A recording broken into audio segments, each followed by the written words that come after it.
Bonjour, c'est Fabien. Dans cette vidéo, nous allons voir comment ajouter une entrée dans le serveur DNS qui a été mis en place sur Windows Server, notamment suite à l'installation d'Active Directory. L'objectif, permettre aux utilisateurs d'accéder à un site ou un service par exemple. En l'occurrence ici, on peut voir que j'ai mon Windows Server qui est sur l'adresse .30.254. J'ai mon serveur web qui est sur le .30.253. Et sur ce serveur web, on peut notamment accéder à un petit site de démonstration que j'avais mis en place et donc il se trouve sur le serveur Linux. Donc si je fais serveur.numelium.local, je peux donc accéder à ce dernier. Là, je suis sur le serveur Windows. Et pourquoi je peux y accéder?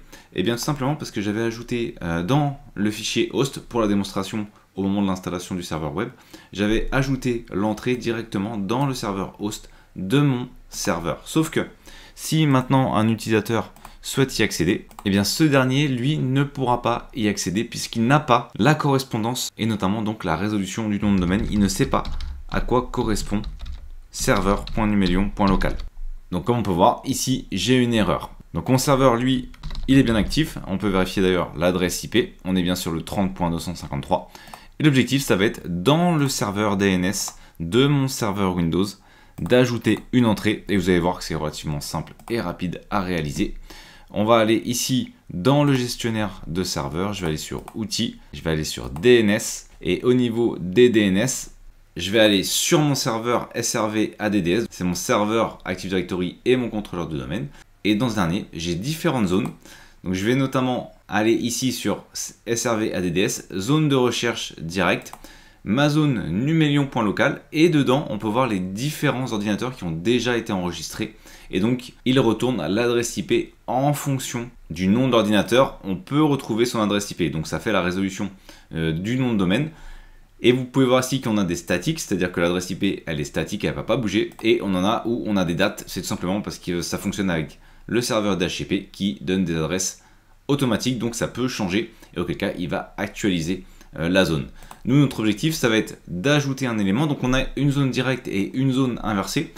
Pour ceux qui ont vu la vidéo sur la création d'un serveur DNS avec Linux, ça doit vous parler. La zone directe, c'est pour faire la résolution du nom. Par exemple, le nom du PC ici, c'est PC1. Donc ça, c'est la résolution du nom. Quelqu'un qui rechercherait PC1, ça va être la recherche directe. Il va rechercher pc1.numelium.local. Et donc, lorsqu'il va demander au serveur DNS, le serveur DNS va lui renvoyer ici la correspondance qui est donc l'adresse IP 30.100. Par contre, dans la zone de recherche inversée, ici, comme son nom l'indique, c'est l'inverse. On part du réseau, qui est ici en l'occurrence un 192.168.30.0. Donc autrement dit, dans la zone inversée, on va faire l'inverse. On va lui indiquer par exemple que l'adresse IP 253 pointe vers le serveur web qui a pour nom, je sais pas, donc serveur.numelium.local. Donc c'est l'inverse. Ici, on fonctionne avec le nom vers l'adresse IP. Donc on demande à partir du nom quelle est l'adresse IP. Et de l'autre côté, à partir de l'adresse IP, on demande quelle est la correspondance en termes de nom. Donc nous, ce qu'on va faire, c'est qu'on va ajouter ici une entrée toute simple. On va faire un nouvel hôte qui va être A.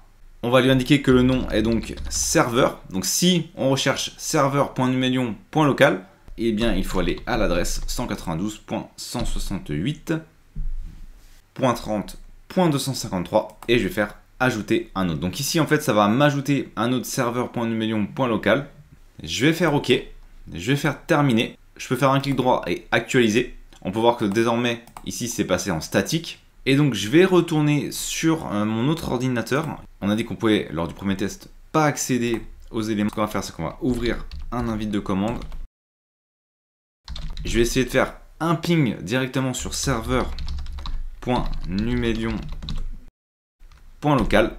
Et cette fois-ci, ça répond. Donc si je fais une recherche dans mon navigateur, et bien désormais je peux accéder au site. Pourquoi? Parce qu'on a ajouté l'entrée directement dans le serveur DNS. Alors attention, bien entendu, il faut que ce serveur DNS soit le serveur de l'ordinateur en question. C'est-à-dire que ici, mon ordinateur a comme serveur DNS le Windows Server. Si vous voulez le faire manuellement, il faudra renseigner l'adresse du serveur DNS dans lequel vous avez paramétré l'entrée. Merci d'avoir regardé cette vidéo.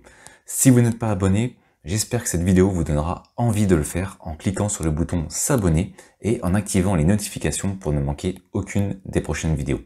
De plus, vous trouverez dans la description un sondage pour déterminer les prochains sujets. à très vite pour une nouvelle vidéo.